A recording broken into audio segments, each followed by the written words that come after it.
Welcome to the Strange Files, where reflection becomes emergence, taking ordinary things and spiraling them into life principles, metaphors, and new perspectives on possibility, seeing life from new angles. Have you ever looked at an ordinary object and thought, that can teach me something? Such as a whisk can become a reflection on connection.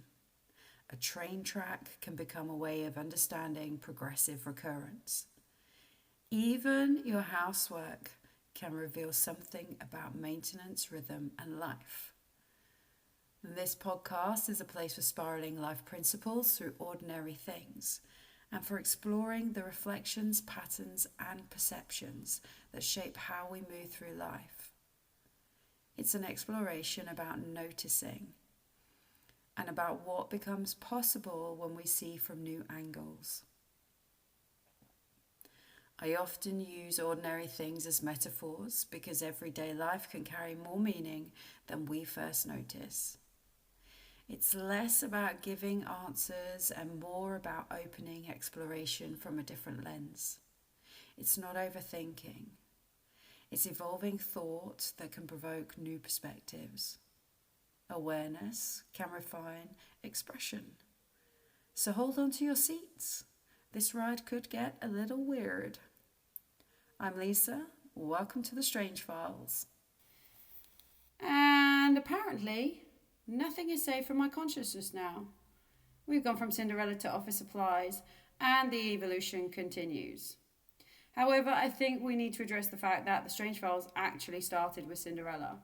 That was it. That was the original spiral. Just me sitting there and thinking, hold up a minute. What if Cinderella was never actually about the prince? And somehow that single reflection quietly opened the floodgates to absolute psychological goblin chaos.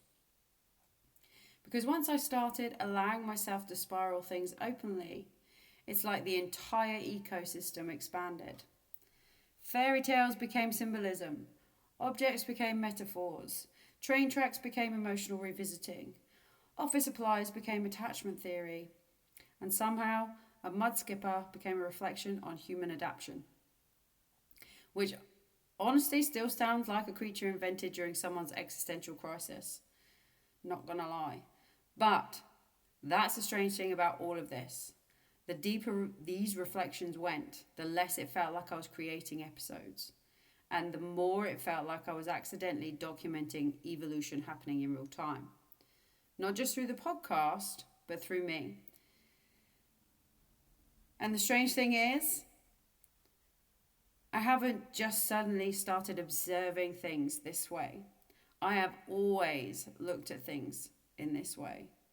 Always noticed symbolism, always spiraled reflections, always connected strange things together in my head. The difference now is that I've stopped suppressing the way my mind naturally works, and I've started sharing with the way it works instead. And once I allowed myself to do that properly, the ecosystem expanded fast. Because if you listen from the beginning until now, you can actually hear the shift happening. Not in the reflection themselves, but in the visibility of them. The structure, the flow, the confidence in expressing them openly. And at first it was, this is an interesting perspective. And then suddenly, why does literally everything now feel psychologically suspicious to me? Because Cinderella wasn't really about Cinderella.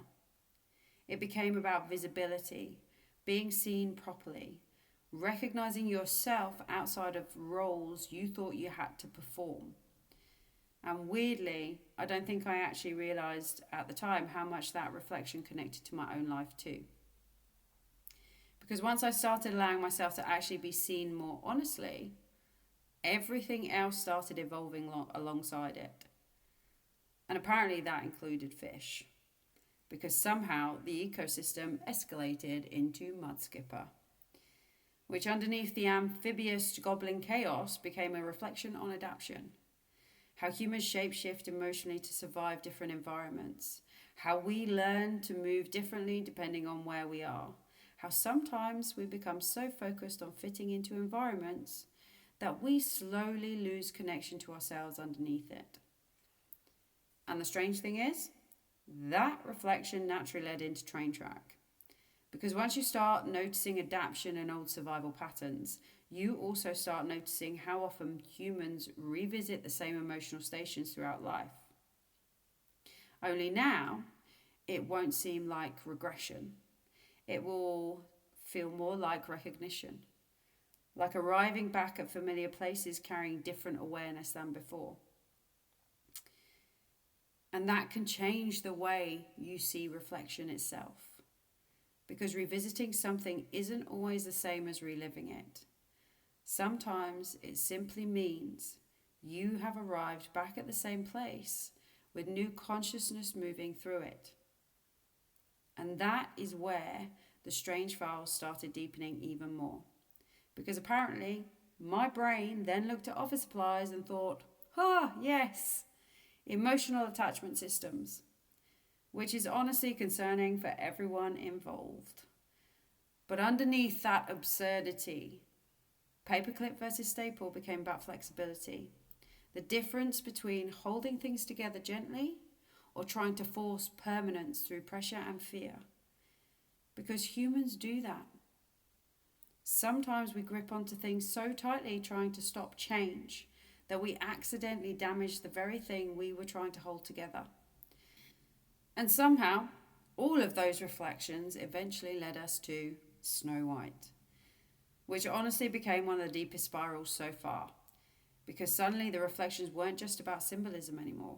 They became about unconsciousness, false comfort, adaptation, awareness, awakening, the strange moment humans slowly begin recognizing themselves differently after long periods of emotional sleepwalking. And that one hit me personally too. Because the more I reflected on Snow White, the more I realized apparently there were entire areas of my life I didn't even fully register at the time, but I can see them clearly now. And I think that's one of the most human experiences possible.